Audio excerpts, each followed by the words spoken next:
emergency select board meeting to discuss bringing the whole board up to date on COVID-19. There is an agenda for that line item only. Is there any changes or additions to that agenda?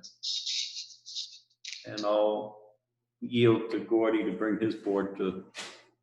Okay, I'll call this village special emergency meeting to order at the same time, 5:03.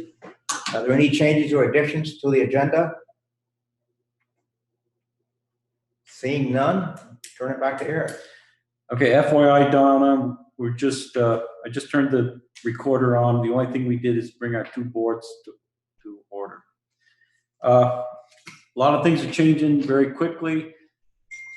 As you all are probably aware, there is now a positive case within Vermont County.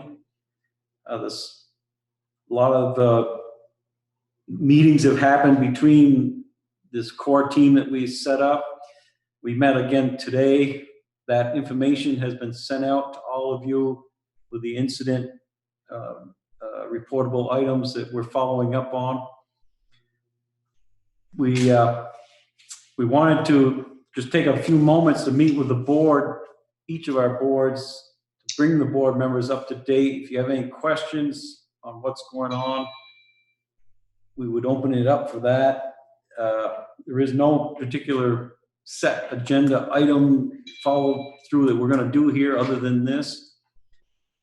And unless you want to start with some of the items we talked about before. Okay, I can start with what Eric and I went through together last Friday, just to reiterate some of it.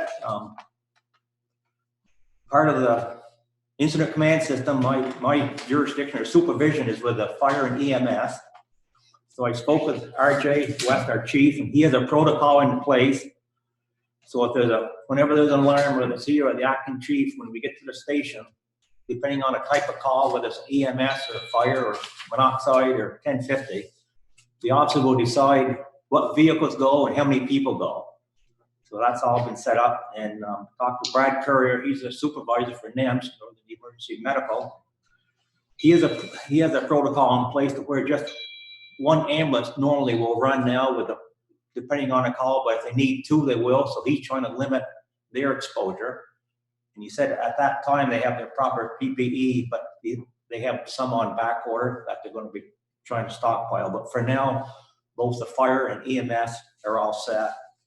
You want to go back to your and then switch back to?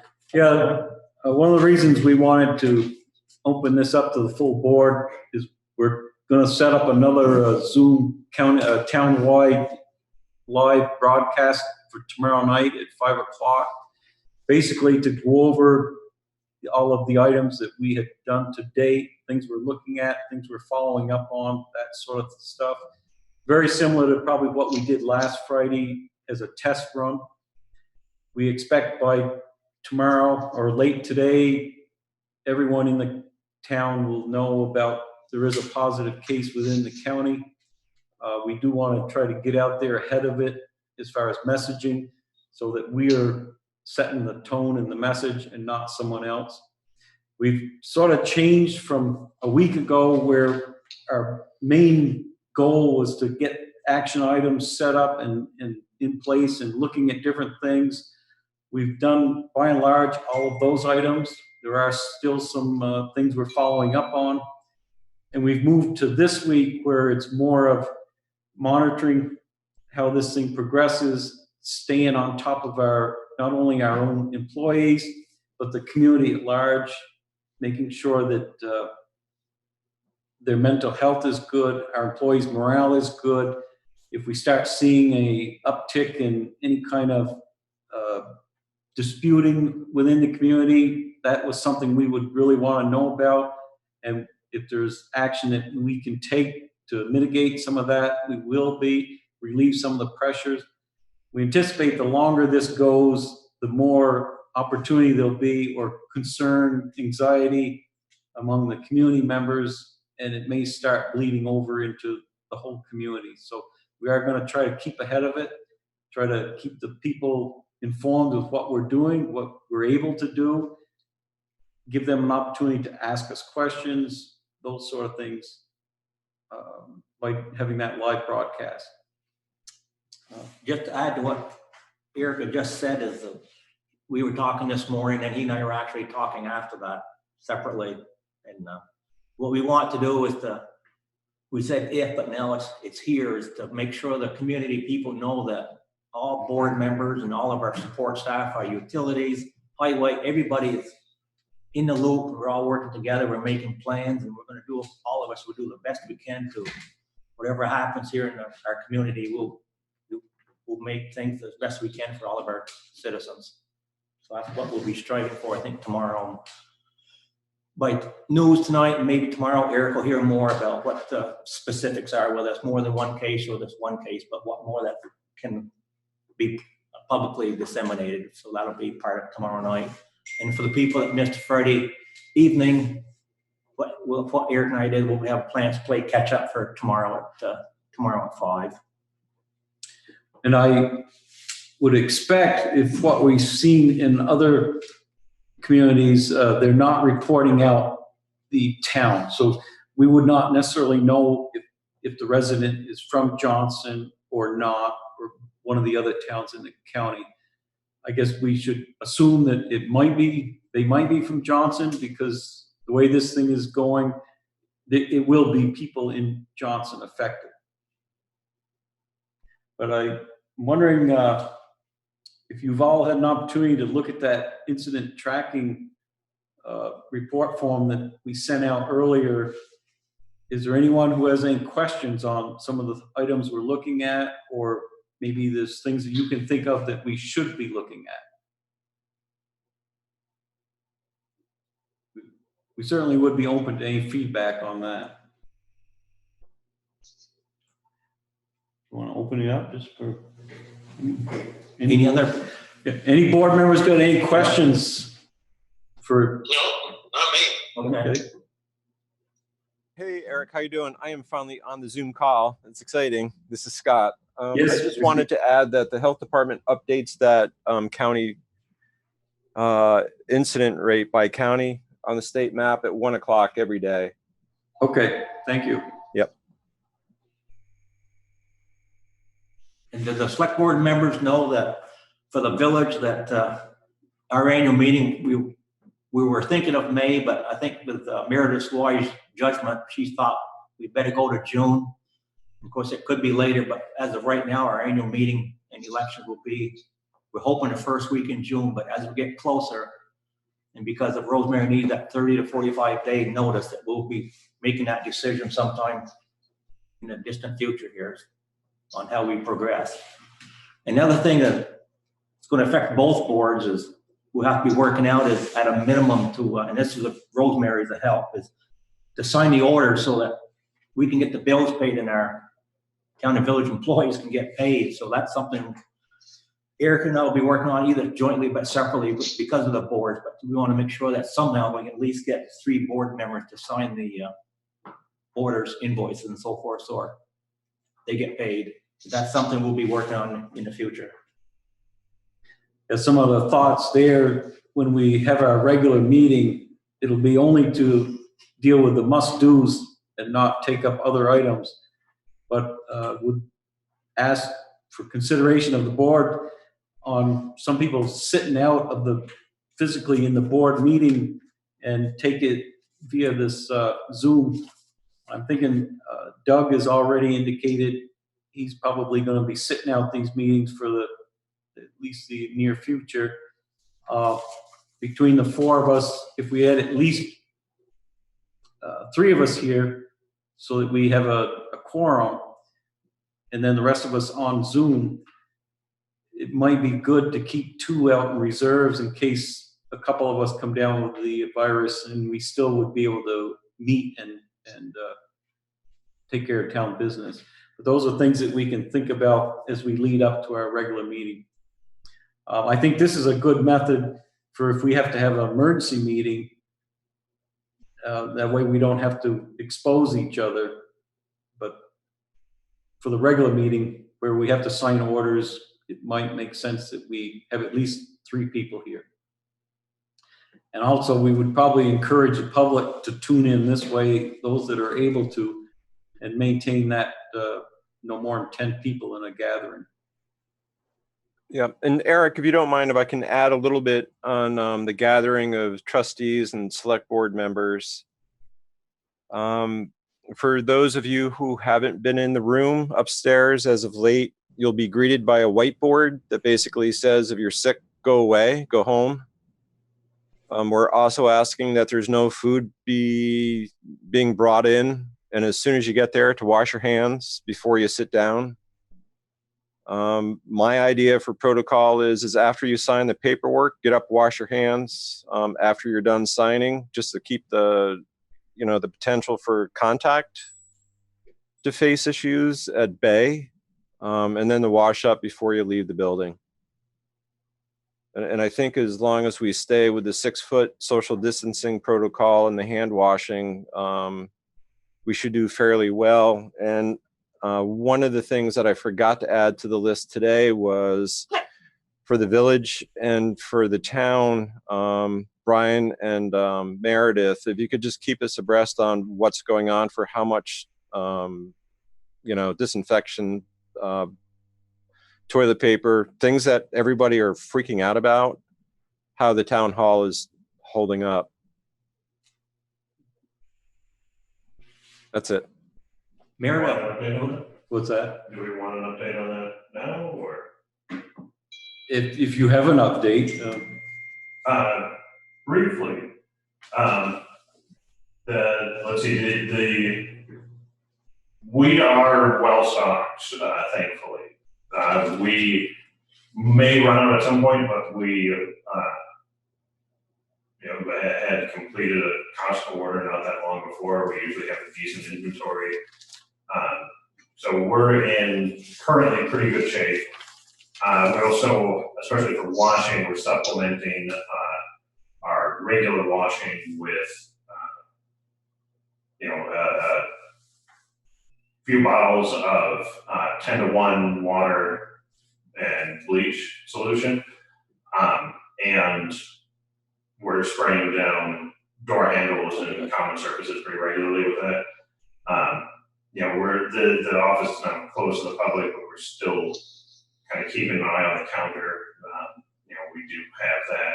We're managing when we have attorneys and other folks coming to visit. We are directing them through the back door because we have the bathroom right there, so they can only have to handle one door before they come in and can wash their hands, and then proceed into the rest of the space so that we can kind of minimize what they can bring in on them when they come into the space. And then again, washing down keyboards and work surfaces and all the common areas very frequently, a couple times a day. a couple of things I've heard locally. One is down at Jolly's, they will no longer take cash, it's by credit card only. But the only thing is, everybody has to touch that keypad, I assume, unless it's a small amount. And then I heard one bank in Morrisville, I'm not sure about the two here in Johnson, it's all by external, no more people inside the banks. So yeah, it's tightening up.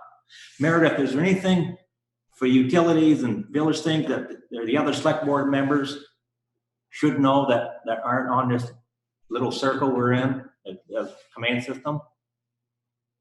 Well, for the trustees, a little bit before this meeting, I did send an email with some more specific electric utility stuff that the broader group doesn't need to get into. I think just so everybody knows, I've been in contact with the Department of Public Service. They're sort of keeping tabs on all of the utility operations and how we're ensuring that, staff are safe and we can continue to provide critical services. I think we're covering all the big stuff, but like I said, there is an email that I sent out to the trustees with more specifics on sort of power supply stuff.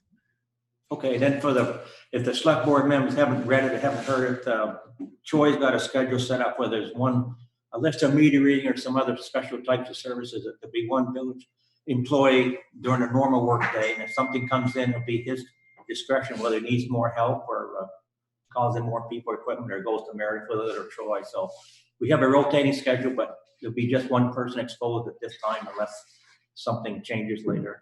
So that we are being staffed, but it's minimal exposure. And I think it's fair to say the town side is doing the same thing. It might be a little bit different, but it's limiting exposures with the number of employees we have in.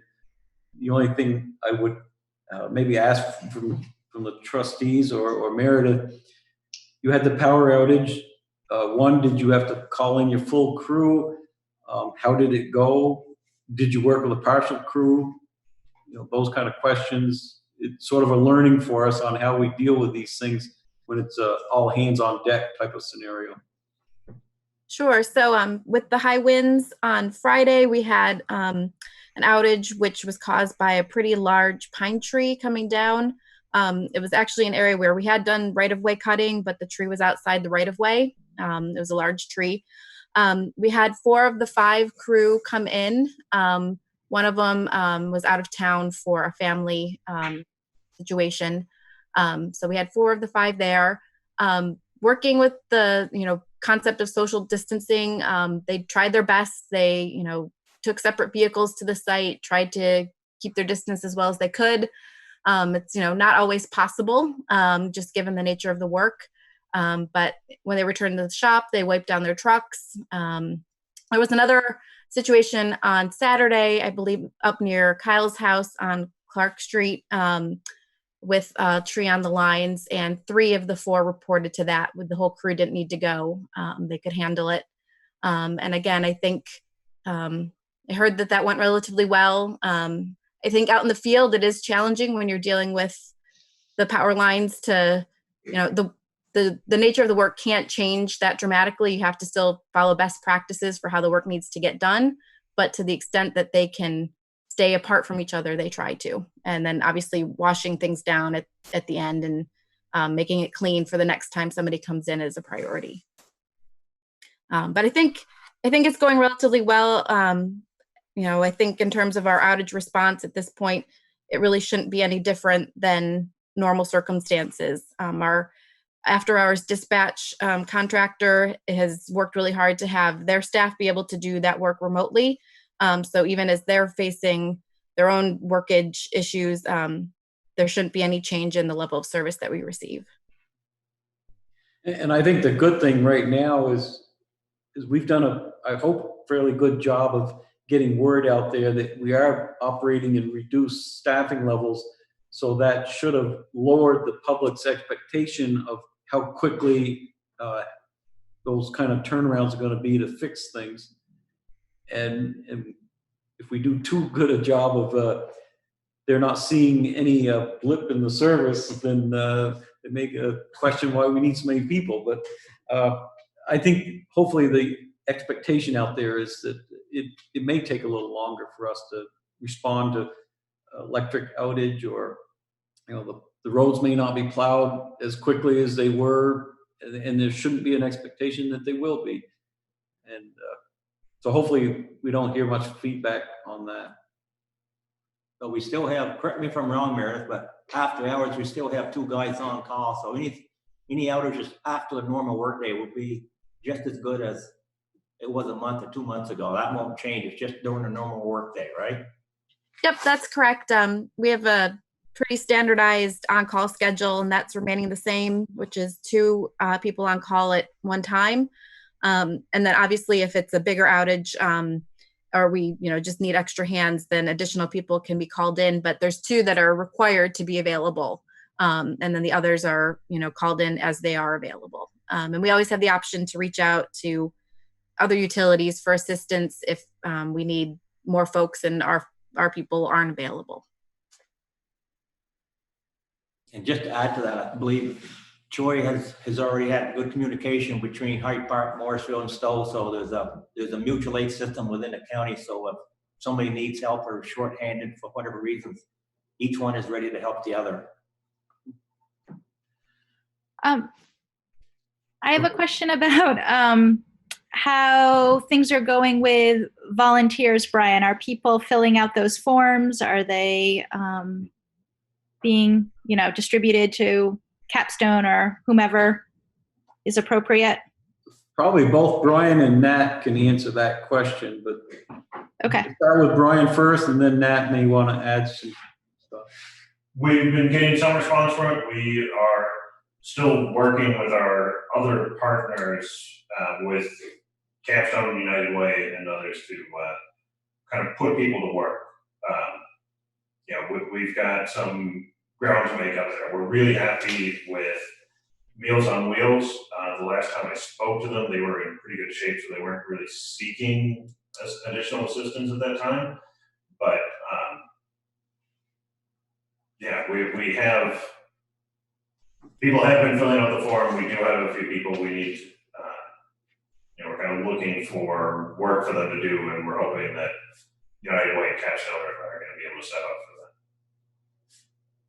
that. Yeah, so to pretty much echo what Brian has said, we've reached out to Capstone and United Way. United Way is doing a similar thing as to what we're doing, is collecting volunteer information.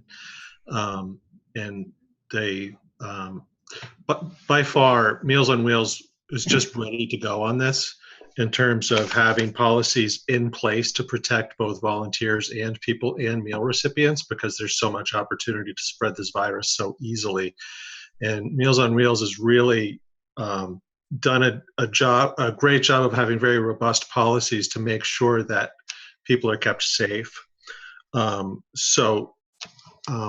would be comfortable, referring people to them at this time. As Brian said, they don't need volunteers right off, but they expect they will need volunteers very soon. People are needing, the need has increased, the need for drivers has increased. And so I think sending people to Meals on Wheels is a really good thing for right now. United Way and Capstone still trying to work out some of those policies in terms of how to keep people safe. So I don't want to quite send them there yet.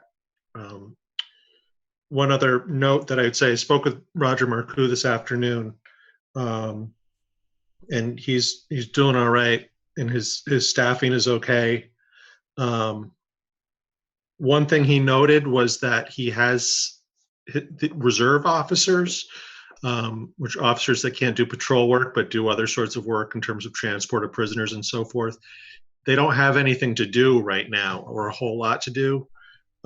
So he has some capacity to help if people know of older people who need a check-in or something, that the Lamoille County Sheriff's Department has some capability to do that at this point. That's a good thing to know. Thanks for reaching out. The only other thing I would add is we've seen evidence of it where people are checking on their neighbors. It's something the governor has encouraged people to, if you got a neighbor who's elderly or certainly of a compromised health risk, call them up. Preferably not go over to their house, just call them up and check in, see how they're doing. If you can pick up supplies for them, those are kind of things that people can do with their neighbors. And that's probably something we should, encourage a little bit more out there, is check in on your neighbors. Let us know if they're in trouble. Then if you are taking any of those actions, do read and follow the guidelines we have for community volunteers. That's on our website and also on the Department of Health website. Yeah, I would love to add to that comment a little bit. A few days ago, I was making phone calls to the state. I know Eric was making phone calls to his contacts in Vermont Emergency Management and all the other towns, really pushing hard to get some kind of dialogue started, some kind of fact sheet that was easy to follow on volunteers as far as their safety and the safety of the people that they're trying to help out. The health department has finally gotten that document out. Like Brian said, it is up on our webpage. I think what you can do for our community as town leaders is every time there's a post on Front Porch Forum where somebody is doing their own little, I hate to call it this, but rogue volunteer posse, that you would gently remind them that that document is on our town webpage and they should be following it, because the last thing we want to do, because volunteers are helping the people who, could have, that compromised immune system or at-risk age brackets, that they look at it and try to follow it. if they want to do it on their own, which I would prefer not to see. I'd much rather see a volunteer go through a good organization. And like Nat was saying, he's been doing a lot of follow-up with the organizations. Meals on Wheels has got it together. And I'm hoping the other organizations follow through fairly quickly. But if you hear or see posts or people in conversation on the sidewalk, at a distance, of course, saying they're going to start volunteering and giving people rides here and there, make sure they know about that health department policy. And it's fairly easy to find now. Thanks. Good. Do we have any update on how our food shelf is doing, just in terms of food and managing that, the population walking through their door? Because I'm imagining that that's up. Yeah, this is Kyle, this is Scott Sorry. again. Hey, Scott. Hey, we did work out a written policy with the food shelf with, I believe, Lillian. Is that right, Eric? Yes. And she was very excited to have some help wordsmithing that. That's been accomplished. They do have a pretty nice policy in place. And today I was at Sterling Market and I was absolutely overjoyed to see that the donation box in front of the store, usually it has a few items inside the box. It was full and there was grocery bags on top of the box waiting to be picked up. So good on Johnson. Good. Yeah, so I guess I'm also wondering, this is Kyle, about both village and town, what we're thinking about in terms of collecting property taxes and how, how we're going to stay afloat, but then also support the people in our community that don't have the income coming in anymore. And from the select board side, I did send an email out to all of you, charging you to think about that. That would be our regular April meeting. We will need to, our next meeting, take that subject up because the last property tax payment is due May 10th.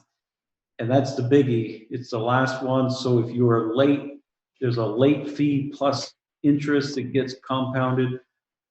We need to have some follow-up and make sure that we have the authority to do it because the voters voted for the structure we have.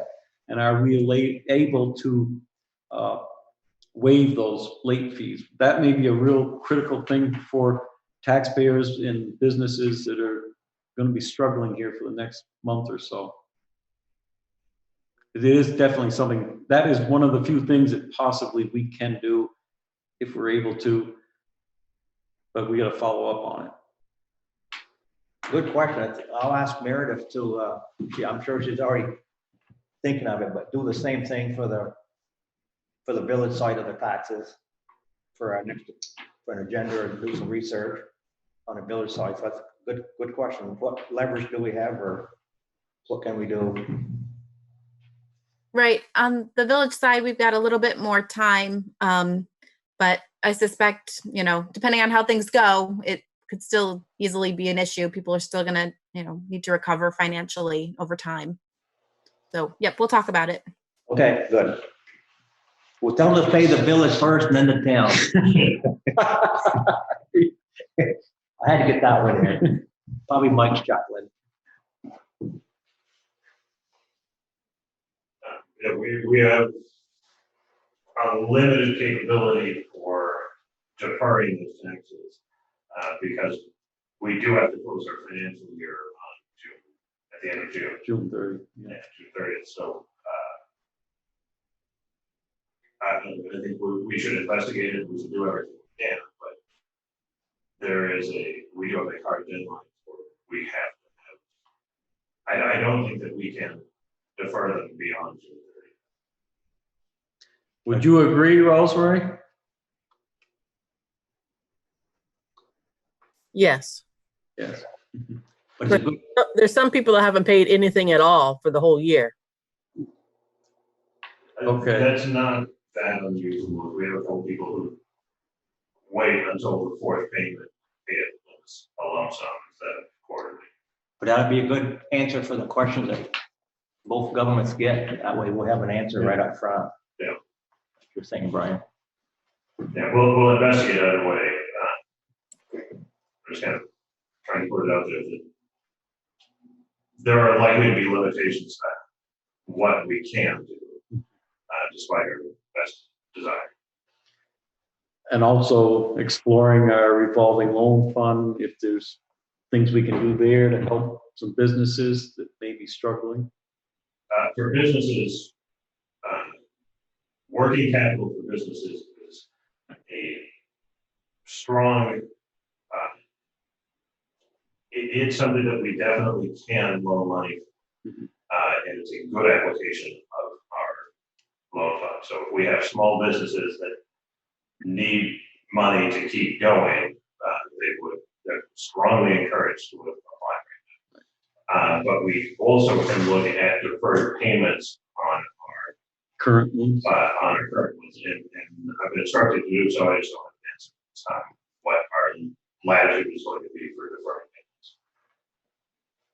And of course, when we find out some of these answers, Carl, in your role with the Johnson Works, it'd be a lot of value to get that message out as wide and far as we can within the community. Yeah, definitely. I mean, I've been trying to keep hawk eyes on what the state is saying for, any help from them.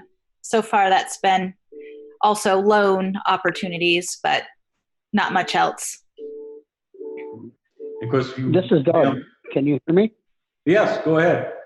I managed to figure out how to unmute me, and it wasn't reading English. I wanted to mention for the town that I think that we need to look at whether or not we actually roll out the quadrennial appraisal, which I've mentioned here previously, because that's going to be we'll be taking that up. But I think that that's just a tremendous amount of work coming up, and we should figure out whether or not what the pluses and minuses of that are.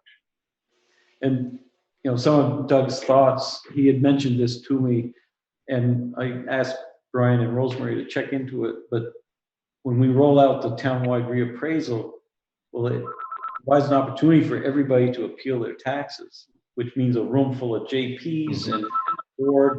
We got to go out and do site visits for every property. A huge opportunity for, our going against our social distancing.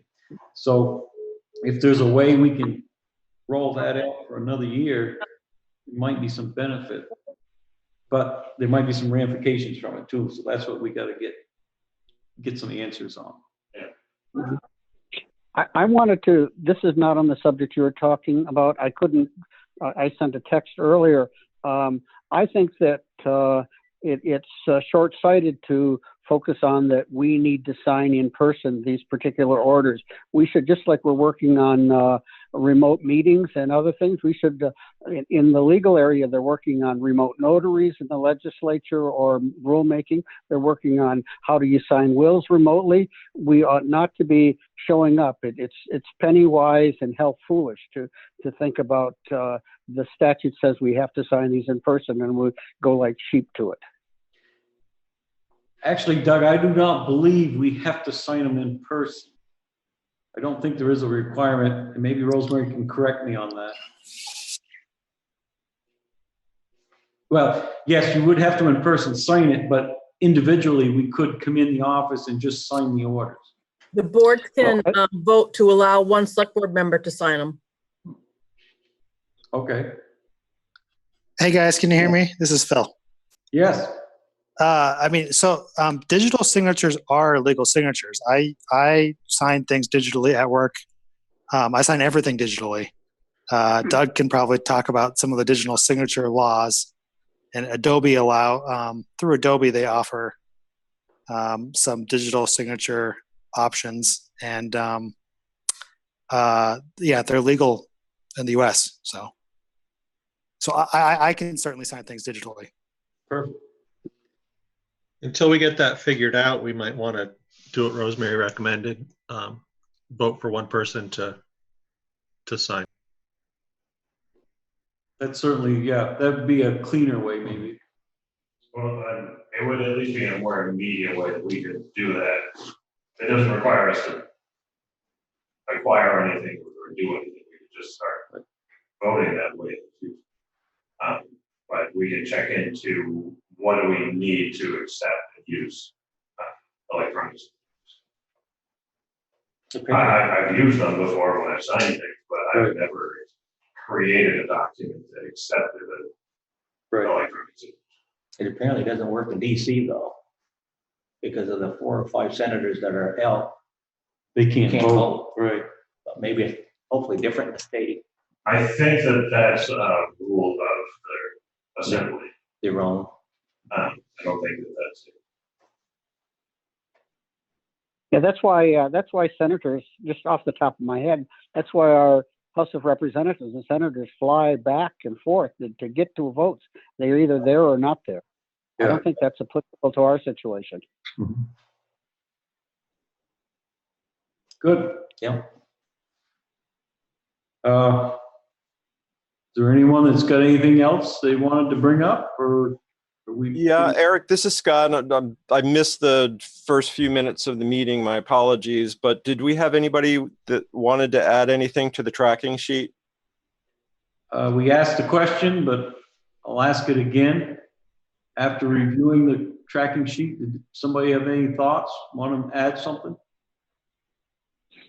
I don't know if this is on the tracking sheet or not, but you've got Meals on Wheels. There are healthy people who will fall into the at-risk category, and procuring groceries and not going out and having them volunteers or someone deliver them to the front step is probably the best way to do that. And I don't hear, I have a neighbor who called up and offered that to me, so I'm covered, but I don't know how. I think that's going to be a giant need, because there's all sorts of health, people who are fully capable, who don't need meals cooked, will need provisions to make meals with.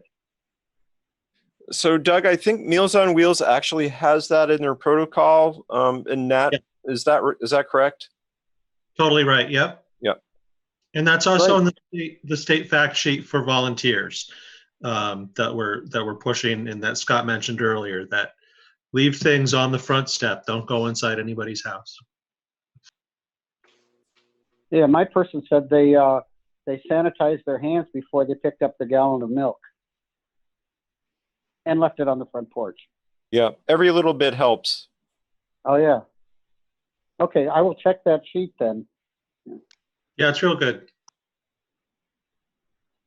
So I have a question. Are we as a town able to make any decisions in terms of mandating a shelter in or anything like that? Or do we have to wait for the state to make that call? So Kyle, is that like shelter in place? Yeah, shelter in place. My take on this is, and I may be a little bit biased, but I've worked with most of the people that operate out of the Health Operations Center, and I have full faith in their judgment, and I would never want to overguess what they're planning on. They have, in the past at least, always been pretty protective. So I would wait for the people with the MDs and the PhDs in epidemiology to make that call. I would feel very uncomfortable leaping ahead of what they're going to be recommending for a whole host of reasons. But again, I might be biased, but I have full faith in that team. I think it's basically hours away from what Bill Scott said this afternoon. It sounded like it, yeah. Okay, yeah, Scott, I'm sure you're right. I was actually just more curious if we have any power that way, or if that is something that's, I don't know. comes down from the state. Okay. I don't believe so. It was a. I think we could, if it was a imminent threat in our area, we could order that kind of level of sheltering in place type of things. But with what we know and our expertise, I would never feel comfortable trying to order something like that.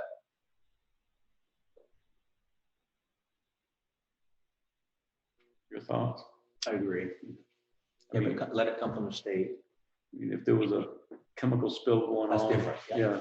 Yeah, and everybody on that note, I mean, we did add that to our list earlier today, you know, for what that would look like and how would that impact our village and town and all our residents in this community. We sort of left it open, and Brian had some really good comments on that action item on the tracking list. It really depends on what the limitations were and, you know, who are the essential employees, who gets to go to work, who doesn't, who has to stay at home, who doesn't. We really need to, you know, try to be as patient as we can to see what that order looks like before we make a move. But we wanted to sort of put a placeholder on that just to get everybody within all the boards and everybody in the community just sort of thinking, how would a shelter in place look for the town of Johnson? You know, are we missing anything in our tracking sheet? Is everything that we have in our tracking sheet, would that still be the way to go moving forward? Would there have to be drastic changes? And it's just really, really, really hard to second guess that. The shelter in places that they've been doing in Ohio and California, and I think New York City, my sister-in-law lives out in the Bay Area, so she's been under that order. And again, this is from their own governor and their health department team, but she's free to go to get groceries. I think some people are like walking out of the house when they have a little bit of elbow room to catch some fresh air. And we're really in a good spot in Johnson because we have a lot of land mass around us. So a shelter in place isn't necessarily mean for a rural community that you have to hide out in your house. I mean, you can still go for a walk in a couple of 100 acres of forest around Johnson and probably not bump into anybody. And if you do, it's easy to do the social distancing. I think with a shelter in place order, if it does come through within the next 24 hours, I think it's going to be more of a mental health hit for community members that just might be completely freaked out. And if it happens, you know, should we pack up and go to a state that doesn't have that, especially if we have property elsewhere? So, you know, put your thinking caps on for this moving ahead. If this happens, everybody's got the tracking sheet. And if we do get that news tomorrow, please, you know, contact Eric. And you know, also please keep the core group in the loop as well, so we can get on the phones and talk shop and try to keep this thing moving forward. Right now, I'm just thrilled with what I'm seeing in our community for people being respected for everything that's going on. And I would just add that if the order does, and like everyone believes it's going to be very imminent, a shelter in place order comes out from the governor, hoping maybe this Zoom technology will help us in that, so that people don't feel like they're shut in, shut off, and cut off from everything in the world or in the community that's happening, that we can have some kind of interaction meetings like this with us here talking about what's going on, or even maybe some other community members come in and you know, we could host something, you know, those kind of ideas that we could keep people connected without being connected.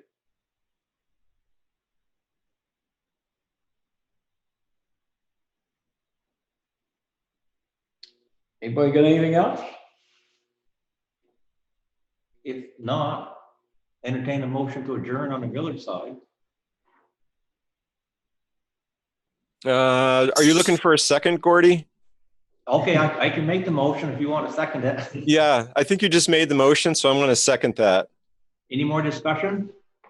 All those in favor of the motion signify with an aye for the village. Aye. Aye. Ayes have it. And I would look for a similar motion on the town side. I saw Nat's hand go up to make the motion. Almost. Do we have a second? I'll Second. second it. Doug. There's a second. Any discussion? All those in favor, signify by saying aye. Aye. Those opposed? Thank you all for joining us and stay safe.